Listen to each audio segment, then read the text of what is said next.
They say love is unconditional, but Derek proved that love has a price tag, and Sarah couldn't afford it. Standing in their freezing, mold-infested apartment, Derek didn't just hand her divorce papers. He laughed in her face, mocking her for being dead weight, while he chased a promotion and a younger woman. He threw her out on the street with nothing but a trash bag of clothes, convinced she was destined to rot in poverty.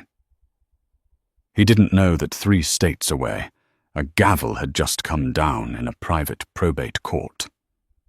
The ink was already drying on the documents that would make the woman he'd just discarded the sole owner of the Sterling Holloway Trust, a real estate portfolio worth $1.3 billion. This is the story of the man who sold his winning lottery ticket right before the draw, and the woman who bought them the bank. The heating vent rattled, coughed, and then died completely. The silence that followed was heavy, colder than the wind whipping through the cracked window pane of apartment 4B. Sarah pulled her threadbare cardigan tighter around her chest. It was a Tuesday in November, and the temperature in Chicago had dropped to single digits. On the kitchen counter, a laminate surface that was peeling at the corners like sunburned skin, sat a small pile of coins. Quarters, dimes, and an embarrassing number of pennies. She counted them for the 3rd time. $4.87. "It's not enough," she whispered, her voice cracking. She needed milk. She needed bread. But mostly, she needed to pay the overdue electric bill that was sitting next to the coins, glowing with a menacing red "Final Notice" stamp. The front door slammed open, startling her. Derek stomped in, bringing a gust of freezing air and the smell of stale office coffee and expensive cologne, a scent she knew he hadn't bought for himself. "Freezing in here," Derek grumbled, not looking at her. He kicked his snow-covered boots off, letting them land wherever. "Why isn't the heat on, Sarah? The pilot light went out again," Sarah said, trying to keep her voice steady. "And I didn't want to push the thermostat past 60. We can't afford it, Derek." Derek scoffed, walking past her to the fridge. He opened it, stared at the empty shelves, and slammed it shut.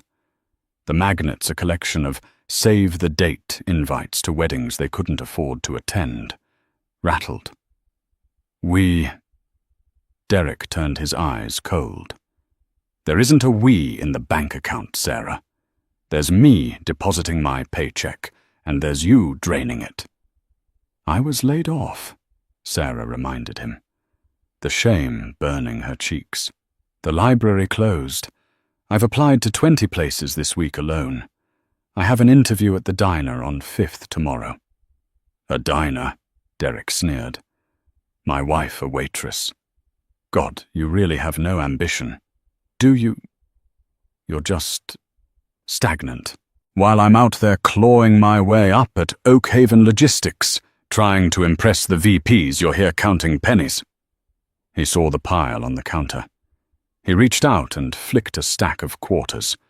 They scattered onto the dirty linoleum floor with a chaotic clatter.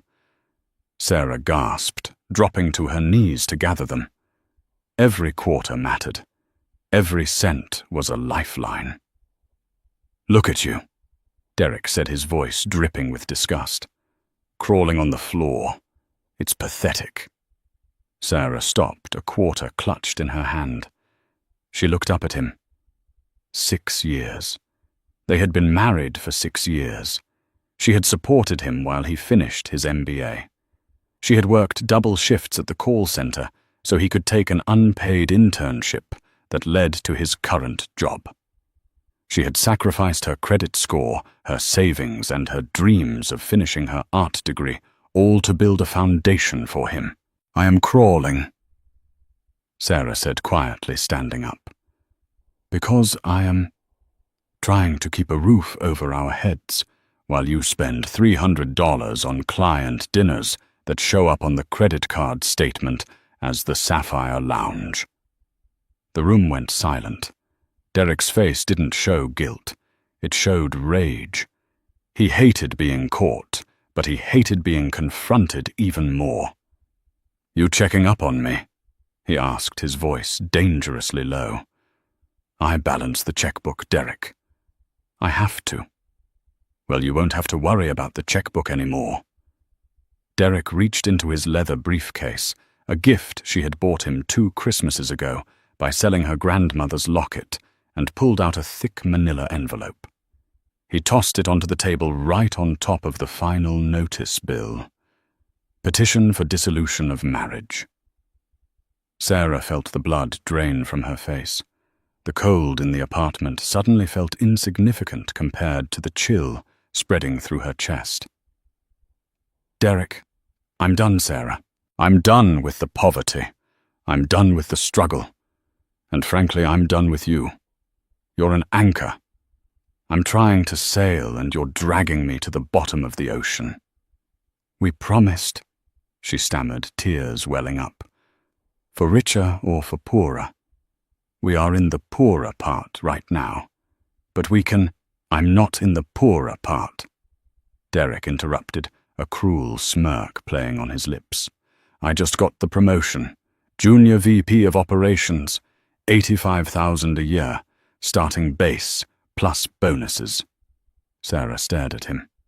You got the promotion? When?" "Last week. And you didn't tell me we've been eating ramen for a week while you knew you had a raise. I didn't tell you," Derek said, stepping closer, looming over her. "Because I didn't want you to think you were entitled to any of it. That money is for my new life. A life that fits a VP. A life with someone who fits the image." He didn't have to say her name. Jessica. The marketing coordinator he'd been texting late at night. The one who wore designer heels and laughed at his jokes too loudly at the company Christmas party. "You have 24 hours to get out," Derek said, checking his watch. "I'm having the locks changed tomorrow afternoon. The lease is in my name now.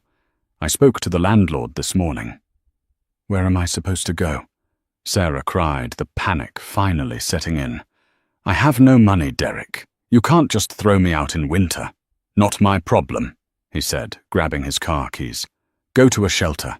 Go to your parents. Oh, wait, they're gone. Figure it out, Sarah. You're a survivor, right? Survive somewhere else." He walked out. The door slammed. Sarah stood alone in the freezing apartment, clutching the divorce papers. The man she had given everything to had just declared her a liability.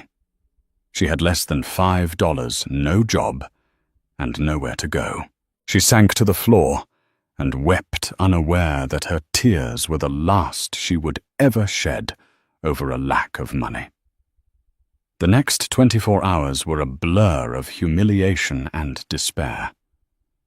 Sarah packed her life into 2 battered suitcases and a heavy-duty trash bag. It was pathetic how little she actually owned. Derek had claimed the TV, the furniture, even the coffee maker. She took her clothes, her sketchbooks, and a small box of keepsakes. She dragged her belongings down the 4 flights of stairs, her breath puffing in the icy air. When she reached the sidewalk, she saw Derek's car pull up. He wasn't alone. Jessica was in the passenger seat, wearing a white faux fur coat and oversized sunglasses. Looking like she belonged in a magazine, not in front of a crumbling apartment complex. Derek rolled down the window. "Keys!" Sarah walked over, her hand trembling. She dropped the keys into his palm. "Did you clean the place?" he asked sharply. "I swept," Sarah whispered. "Good. Don't call me. My lawyer will handle the rest. If you try to contact me at work, I'll file a restraining order." "Bye, sweetie," Jessica chirped from the passenger seat, blowing a mocking kiss. "Good luck with whatever this is." Derek laughed, rolled up the window, and drove off, spraying slush onto Sarah's jeans. She walked. She didn't know where else to go. She walked until her fingers were numb inside her thin gloves. She found a 24-hour laundromat on 8th Street that was warm and smelled of dryer sheets. The attendant, a kind older man named Mr. Henderson, saw her suitcases and didn't say anything. He just pointed to the plastic chairs in the back. "You can stay till morning, miss," he grunted. "Just don't make a mess."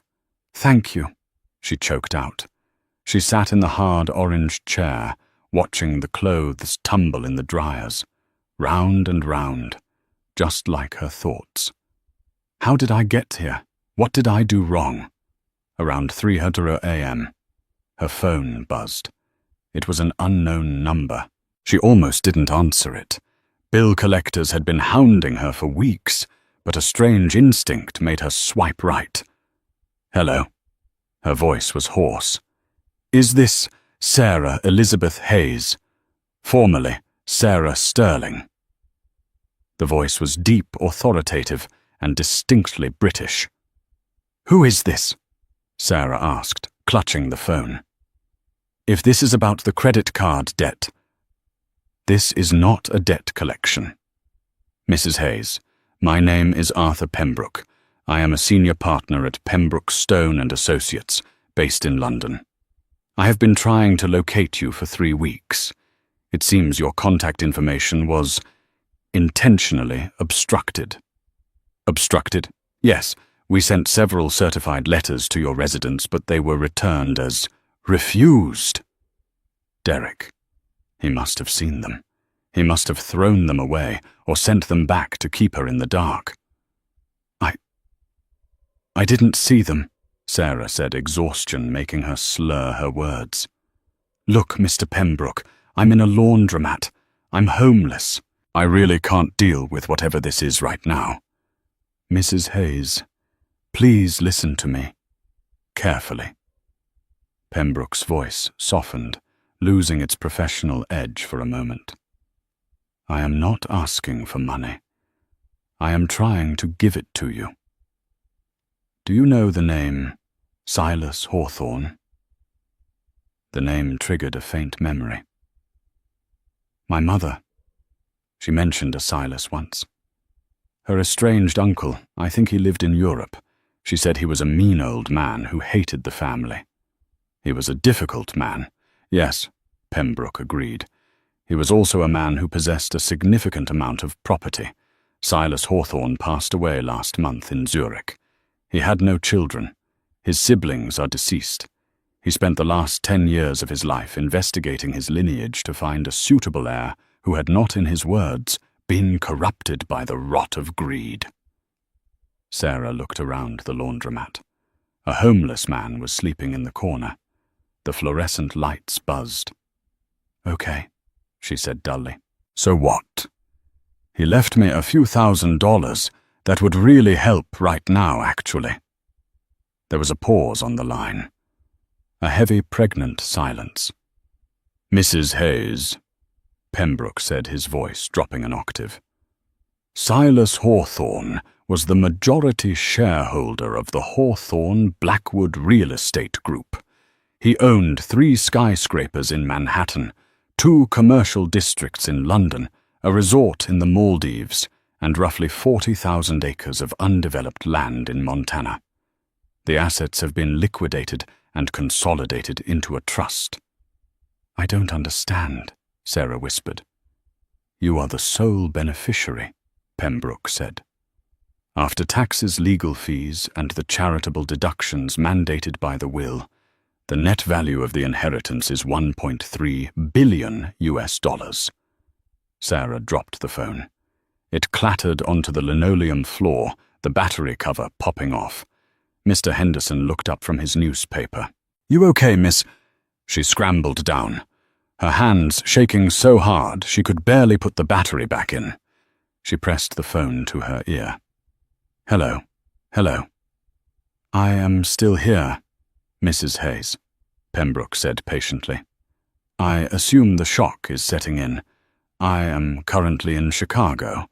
I have a car waiting. I can come to you. Where are you?" I'm at the wash and dry on 8th. She stuttered, But this has to be a scam. This has to be a joke. Is Derek putting you up to this? Is this some sick way to kick me while I'm down? I assure you I do not know a Derek, Pembroke said. But if Derek is the husband you are divorcing, I suggest you do not mention this conversation to him. Not yet. I will be there in 20 minutes. Look for a black Bentley. Sarah hung up. She sat in the orange chair, staring at her reflection in the dark window of a washing machine. She looked broken. Her hair was messy, her eyes red, her clothes cheap. 1.3 billion. The number was too big to comprehend. It was abstract. It was fake. 20 minutes later, a long, sleek black car pulled up to the curb of the laundromat, looking like a spaceship that had landed in a slum. A driver in a suit got out and opened the back door. An older man with silver hair and a tailored wool coat stepped out. He held a briefcase. He walked into the laundromat, ignoring the smell of damp clothes and the staring eyes of Mr. Henderson. He approached Sarah and offered a slight bow. "Mrs. Hayes?" "Yes," she squeaked. "I am Arthur Pembroke." He handed her a card. It was heavy cream-colored cardstock with gold embossing. "We have a lot of paperwork to sign, but first I believe we should get you out of here. I have taken the liberty of booking the presidential suite at the Langham Hotel. It has a fireplace and room service." Sarah stood up. She grabbed her trash bag of clothes. Pembroke gently took it from her hand. "Allow me," he said. Or better yet, he looked at the bag with distaste. "Perhaps we leave this here. You won't be needing these clothes anymore."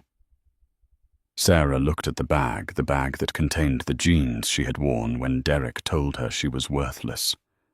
"No," Sarah said, her voice suddenly finding a steel core she didn't know she had. "Keep the bag. I want to remember." Pembroke smiled a genuine shark-like grin. "Excellent answer. Now shall we go?"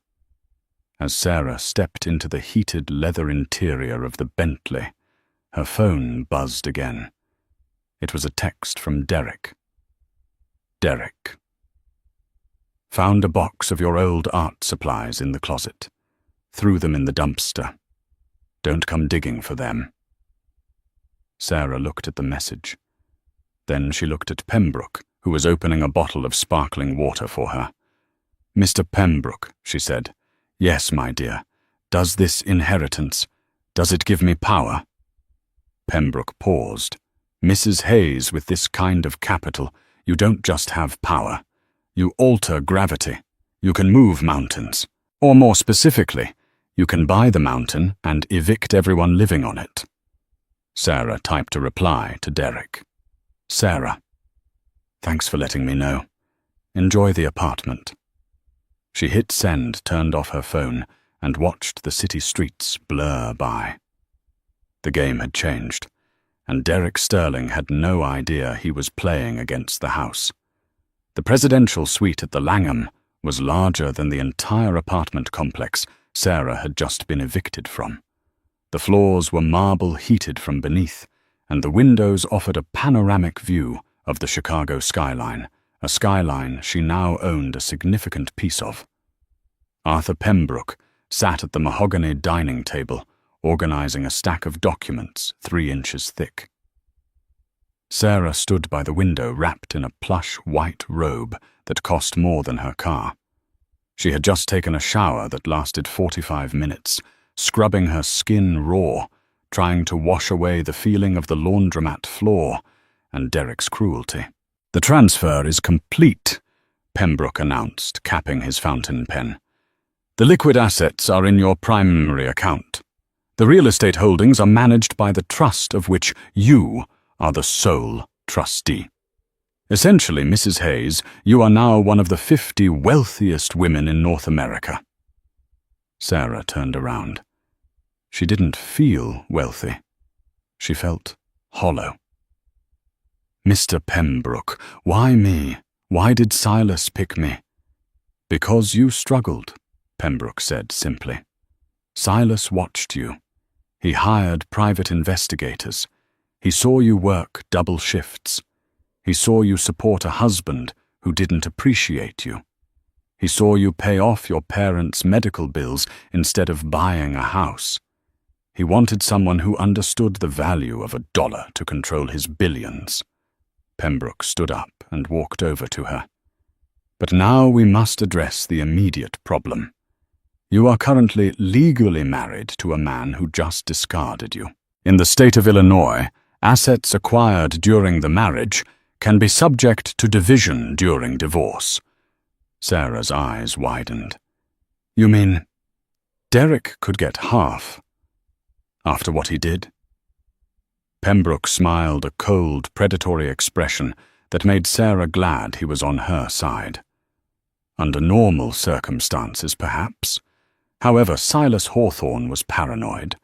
The inheritance is structured as a spendthrift trust, with specific clauses that exclude spouses entirely. Derek cannot touch a penny. However, he can be annoying. He can drag out the divorce. He can try to leverage your newfound status for publicity. I don't want him to know, Sarah said, her voice hardening. Not yet. Agreed. Pembroke nodded. But to do that, you need to stop looking like the victim he threw out. You need armor. The next morning, Sarah didn't wake up to a cold apartment. She woke up to a team of people waiting in her living room. Pembroke had hired the best image consultants in the city. There was Chloe, a stylist who had dressed A-list celebrities for the Met Gala. Henri, a hair artist who charged $1,000 for a trim. And distinct security personnel who stood by the door like statues. Honey, Chloe said, looking Sarah up and down, we are going to burn everything you own, metaphorically. For 6 hours, Sarah was poked, prodded, and transformed. Her mousy, unkempt brown hair was cut into a sharp, sophisticated bob and dyed a rich chocolate shade that caught the light. Her bitten nails were manicured and painted a deep blood red. Then came the clothes. No more polyester blends. Chloe dressed her in a tailored Italian wool coat, in camel a silk blouse in ivory and trousers that fit her so perfectly they looked like a second skin. She put on heels Manolo Blahniks that added 3 inches to her height and a dangerous click to her walk. When Sarah looked in the full-length mirror, she gasped. The woman staring back wasn't the Sarah who counted pennies for milk. This woman looked formidable. She looked like she could fire you just by blinking. How do you feel? Pembroke asked, stepping into the room. I feel... Sarah touched the pearl necklace at her throat. I feel like I'm wearing a costume. It is a costume, Pembroke corrected. It is the costume of power. And now that you are dressed for the part, we have business to attend to. Do you know who owns the building where Oakhaven Logistics rents their office space? Sarah frowned. No. Some holding company sold.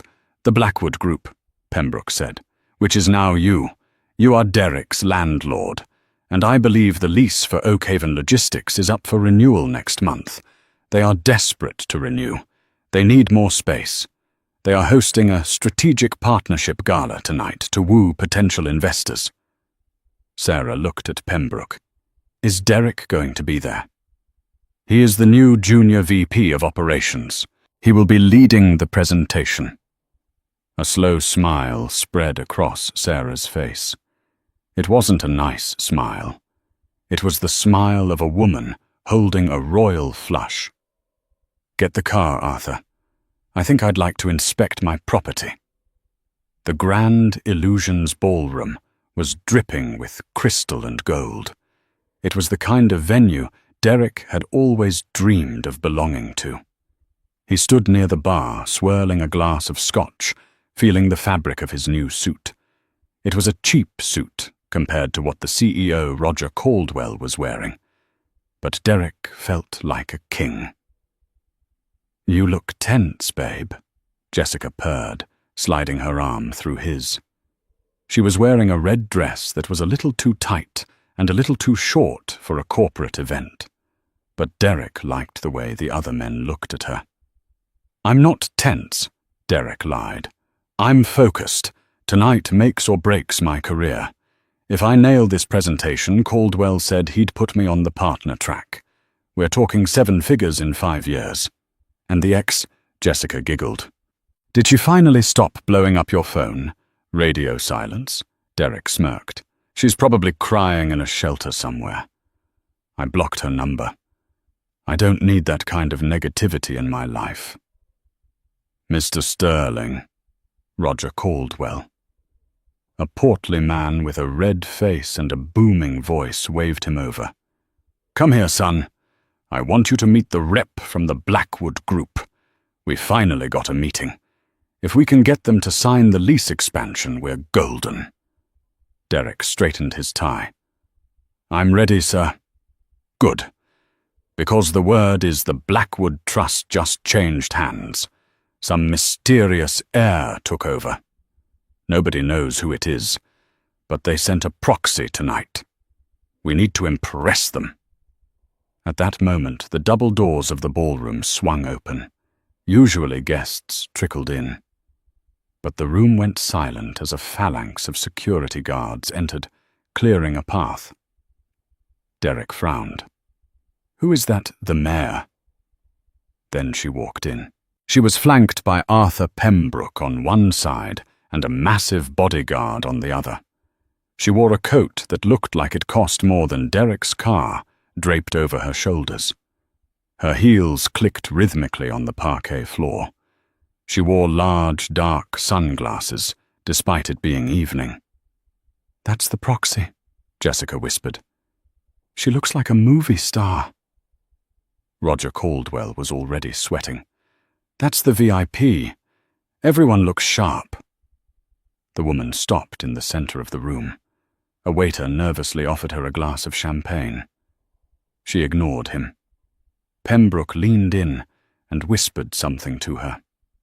She nodded and slowly removed her sunglasses. Derek dropped his glass.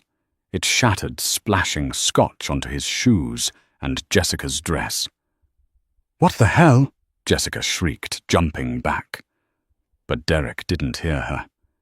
He was staring at the woman across the room. The chocolate hair was different. The makeup was different. The clothes were from a different universe. But he knew those eyes. "Sarah," he whispered. "What did you say?" Caldwell hissed at him. "Clean that up, Sterling." Sarah's eyes scanned the room, bypassing the waiters and the executives until they locked onto Derek. She didn't look angry. She didn't look sad. She looked bored. She began to walk toward them. The crowd parted like the Red Sea. Roger Caldwell stepped forward, his hand extended, sweating profusely. "Madam." "Welcome. I am Roger Caldwell, CEO of Oakhaven. We are so honored that the Blackwood Group could—" Sarah walked right past him. She stopped 3 feet from Derek. The room was deadly silent. Everyone was watching. "Hello, Derek," she said. Her voice was smooth, cultured, and devoid of the nervous tremor he was used to. Derek's mouth opened and closed like a fish. "Sarah. What are you doing here? How did you get in? Look, if you're here to cause a scene because of the divorce." He lowered his voice to a menacing whisper. "I told you to get lost. You're embarrassing me." Sarah laughed. It was a light, airy sound that chilled his blood. "Embarrassing you, Derek? You're wearing a polyester blend tie to a black tie event. You're doing a fine job of embarrassing yourself." Jessica stepped forward, her hands on her hips. "Excuse me. Who do you think you are? You're the homeless ex-wife. Did you sneak in through the kitchen?" Sarah didn't even look at Jessica. She turned to Arthur Pembroke. Arthur, who is this? I believe this is the marketing assistant Mr. Sterling has been fraternizing with, Pembroke said loudly enough for the board of directors to hear.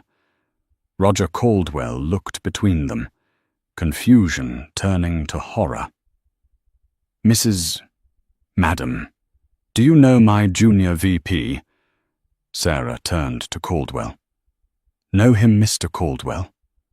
I supported him for 6 years. I paid for his MBA. I ironed his shirts. And yesterday he threw me out on the street with $5 to my name so he could bring his mistress into my home. Gasps rippled through the room. The wives of the board members covered their mouths. That's a lie, Derek shouted, his face turning purple.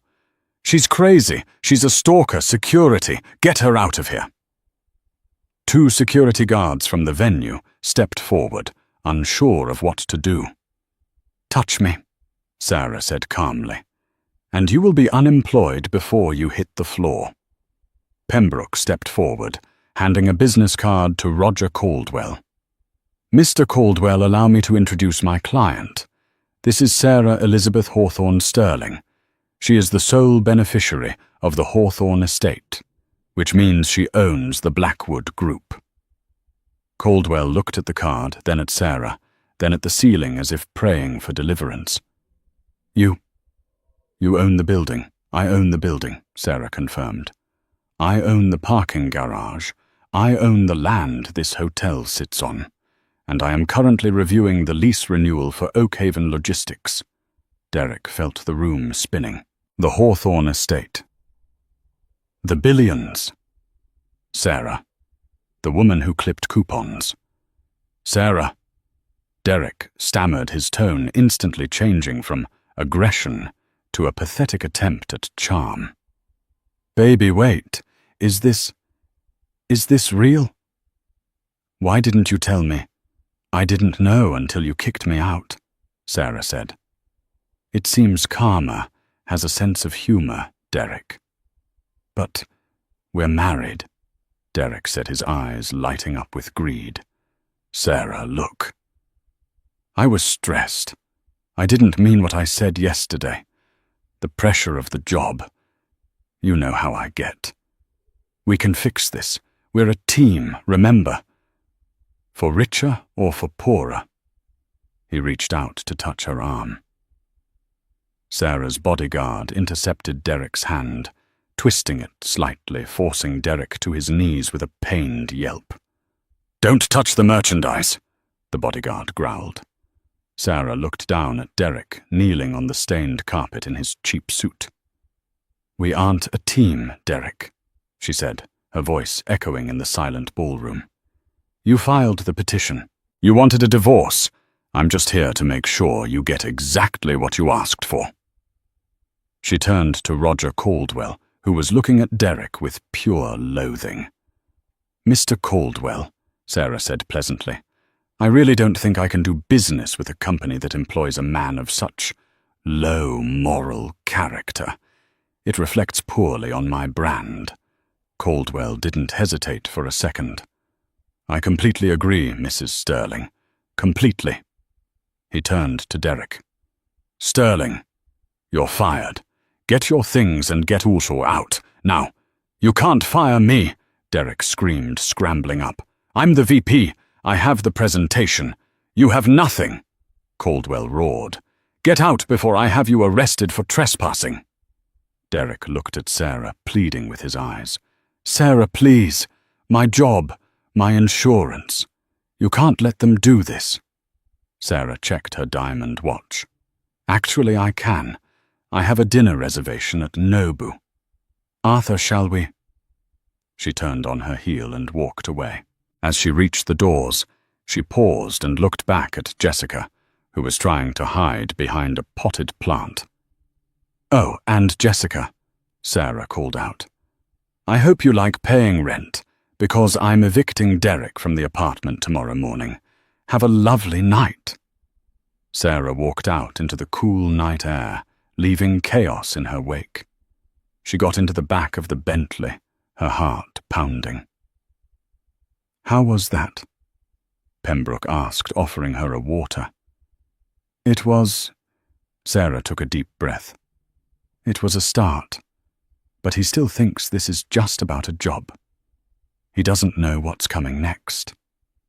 And what is coming next? Sarah looked out the window at the city lights. He destroyed my credit. He isolated me from my friends. He tried to erase me. Firing him is just the appetizer, Arthur. Now I want to serve the main course.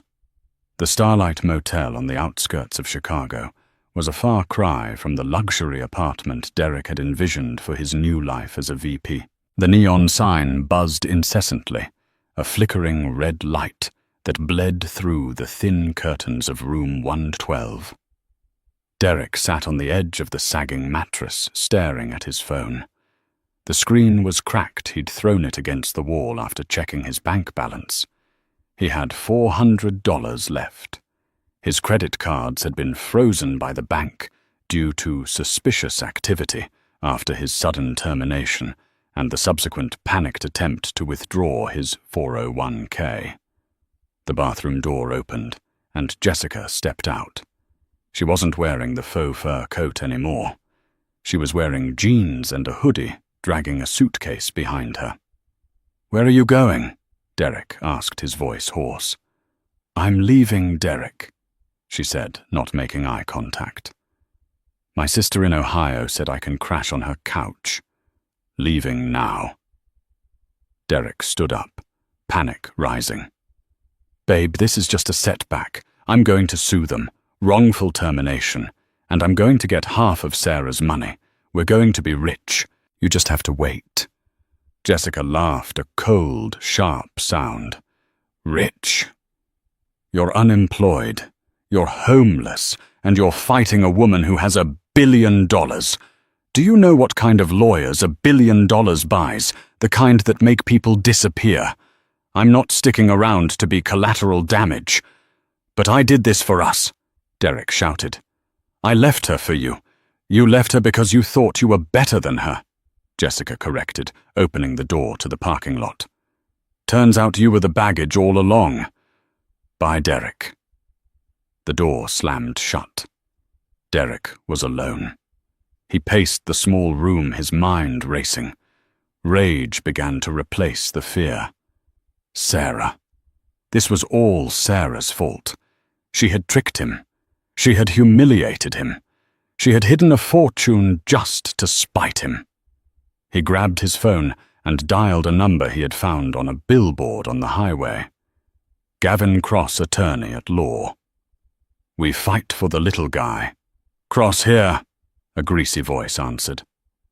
"Mr. Cross," Derek said, his voice trembling with manic energy.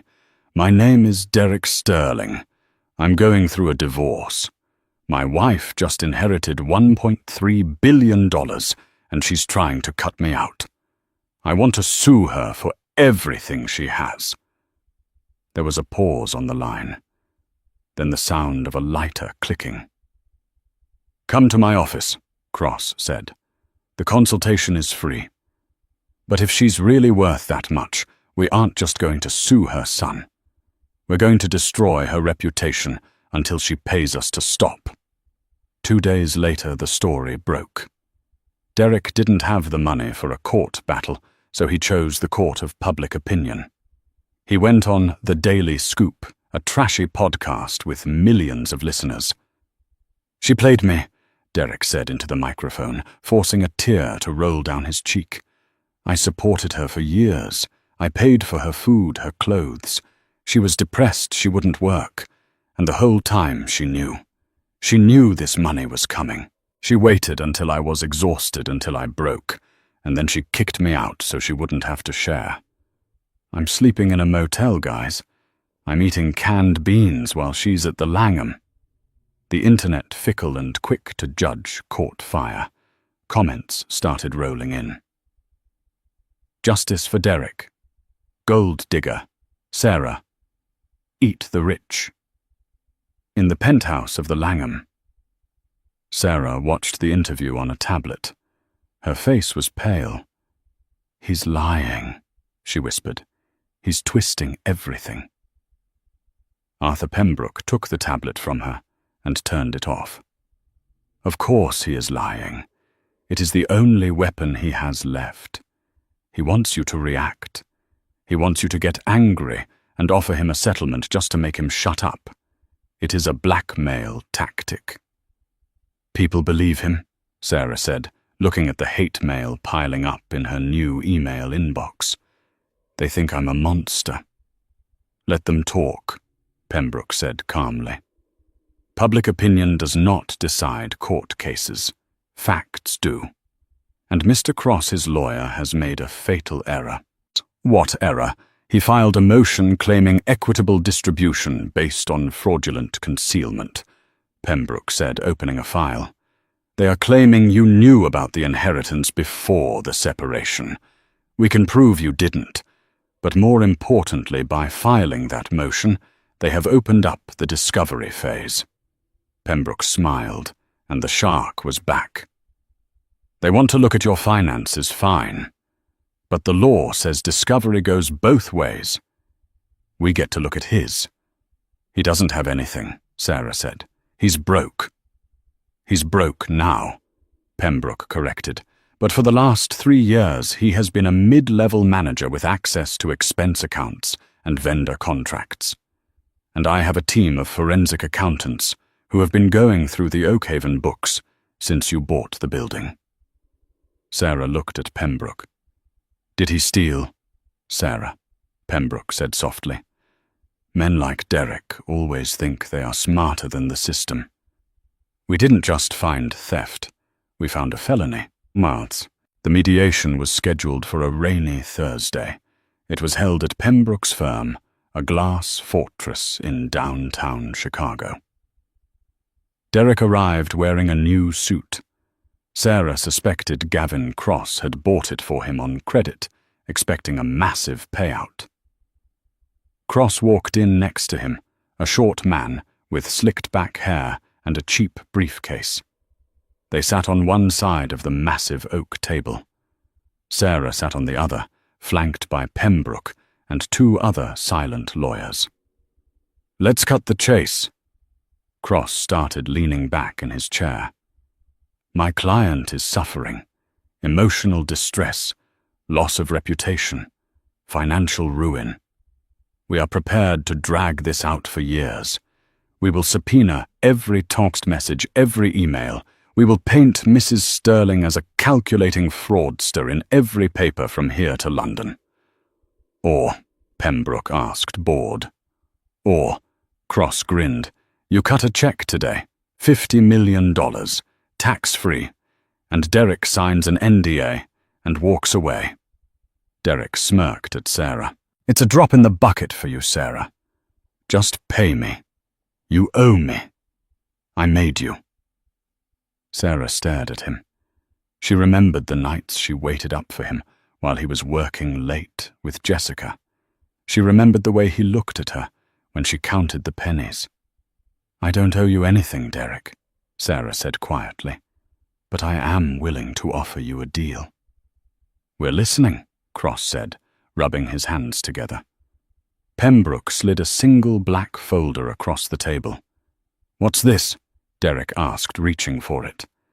That, Sarah said, is a summary of the forensic audit conducted on your department at Oakhaven Logistics for the fiscal years 2023 through 2025. Derek froze. His hand hovered over the folder. Open it, Sarah commanded. Derek opened the folder. His face went from smug to grey in 3 seconds. You created 3 shell companies, Pembroke explained, his voice sounding like a judge reading a death sentence. Vanguard Supplies, J&D Consulting and Blue Water Logistics. You approved invoices from these companies for services that were never rendered. Then you routed the payments into a private offshore account in the Caymans. This is fabricated, Derek stammered, sweat beading on his forehead. It is not, Pembroke continued. We have the bank transfer records. We have the IP addresses used to set up the shell companies traced back to your home Wi-Fi, the Wi-Fi Sarah paid for. Pembroke leaned forward. The total amount embezzled is $420,000. That is grand larceny. It is also wire fraud in the state of Illinois that carries a sentence of up to 15 years in prison. Gavin Cross looked at the documents, then at his client. He physically moved his chair away from Derek. "You didn't tell me this," Cross hissed. I meant to pay it back," Derek cried, looking at Sarah. "Sarah, please. It was just a loan. I was going to put it back once I got the VP bonus." "But you didn't," Sarah said. "You spent it. You spent it on dinners. You spent it on the car. You spent it on her." "Sarah, please," Derek begged, sliding out of his chair to his knees, a familiar position for him lately. "Don't turn this in. If you give this to the police, my life is over. I'll go to jail." "Yes," Sarah said. "You will?" "I'll sign the papers," Derek shouted. "I'll sign everything. I don't want the money. I'll walk away. Just don't call the cops. Please, for the love of God. Sarah, we were married." Sarah looked at him. This was the moment. She could destroy him right now. She could snap her fingers, and he would be in handcuffs within the hour. "Here is the deal," Sarah said coldly. She slid a document across the table. "This is a confession," Sarah said, "admitting to the embezzlement. And this other document is the divorce settlement. It states you get nothing, no alimony, no assets. You also agree to issue a public retraction of all your statements, admitting you lied about me, to extort money." "And if I sign?" Derek asked, tears streaming down his face. "You won't turn me in." "If you sign," Sarah said, "I will not personally hand this file to the district attorney today." "Okay," Derek sobbed. "Okay, I'll sign. Give me the pen." He scribbled his name frantically on both documents. He was shaking so hard, he almost ripped the paper. "Done," Derek gasped. "It's done. Can I go? I need to leave town." Pembroke took the documents and checked the signatures. "Everything seems to be in order." "Get out," Sarah said. Derek scrambled up and ran for the door, his lawyer trailing behind him, already calculating how to sue Derek for unpaid legal fees. When the door closed, the room was silent. "You know," Pembroke said, organizing the papers, "you promised you wouldn't personally hand the file to the DA today." Sarah stood up and walked to the window, looking out at the city that was now her kingdom. "That's right, Arthur. I promised I wouldn't do it today." She turned back to him. "Send the file to the CEO of Oakhaven, Roger Caldwell. Tell him his new landlord found some irregularities in the books. It's his company that was stolen from. It's his legal duty to report a felony." Pembroke grinned. "A corporate obligation. Very clean. Caldwell hates Derek. He will file the police report before lunch." "Exactly," Sarah said. "Derek wanted to play the victim. Let him explain his victimization to a jury." Sarah picked up her purse. She didn't feel heavy anymore. The weight of the copper pennies was gone. "Where are we going?" Pembroke asked. "I have one more stop to make," Sarah said. "I need to visit an art gallery. I have a degree to finish." 2 weeks after the mediation, the snow in Chicago had turned to a dirty grey slush, but inside the private terminal at O'Hare International Airport. The air was filtered and warm. Derek sat in the economy waiting area of the main terminal, miles away from the luxury jets. He was wearing a hat pulled low and sunglasses, clutching a one-way ticket to Cancun. He had scraped together the last of his hidden cash, the few thousands the forensic accountants hadn't found yet, and planned to disappear. He figured if he could just get out of the country, He could start over. He'd hustle. He'd find another Sarah to leech off of. He checked the departure board. Boarding in 10 minutes. He let out a breath he felt like he'd been holding for a month. He was going to make it. Sarah had kept her word. She hadn't gone to the police. Derek Sterling. The voice didn't come from a flight attendant. It came from behind him. Derek froze. He turned slowly to see 2 officers from the Chicago Police Department's Financial Crimes Division standing there, along with 2 TSA agents. "Yes," Derek squeaked. "You're under arrest for grand larceny, wire fraud, and embezzlement," the officer said, pulling out handcuffs. "What? No." Derek stood up, backing away, causing people in the waiting area to pull out their phones and start recording. "I have a deal. I signed a paper. My wife promised she wouldn't turn me in." "Your wife didn't turn you in, son," the officer said, spinning Derek around and slamming him against the wall. "Roger Caldwell from Oakhaven Logistics did. He filed the report yesterday morning. We've been tracking your credit card usage to find you. You have the right to remain silent." As Derek was dragged away kicking and screaming about how unfair life was, the live stream from a bystander's phone was already hitting the internet. Across town, Sarah stood in the center of a sun-drenched loft in the Arts District. The space smelled of fresh paint and possibility. Arthur Pembroke stood beside her holding a tablet, showing the news footage of Derek's arrest. "It appears Mr. Sterling's flight has been permanently delayed," Pembroke noted dryly. "Bail has been denied due to him being a flight risk. The district attorney is pushing for the maximum sentence. 12 years. Sarah glanced at the screen. She saw the man who had belittled her, the man who had made her count pennies, now looking small and pathetic in handcuffs. She felt a flicker of pity, but it was quickly extinguished by the memory of the cold wind in her old apartment. "It's over," she said softly. "It is," Pembroke agreed. "And now, Mrs. Sterling, or should I say, Ms. Hawthorne. What is the agenda?" Sarah turned away from the screen and looked at the canvas in front of her.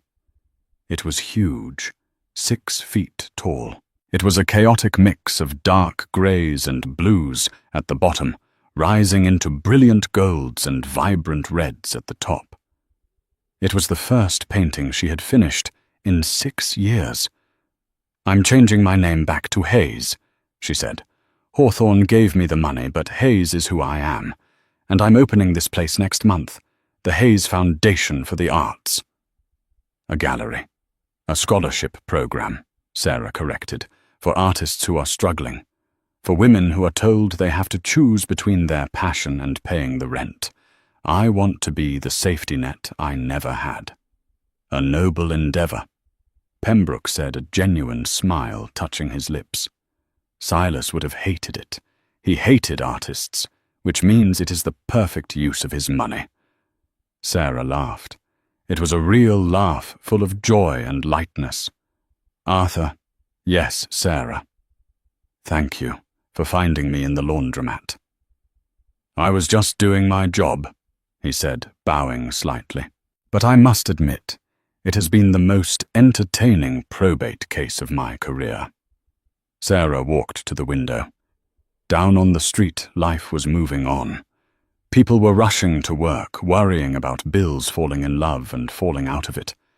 She was part of that world, but she was no longer crushed by it. She had walked through the fire of betrayal and come out the other side, not just rich in money, but rich in self-worth.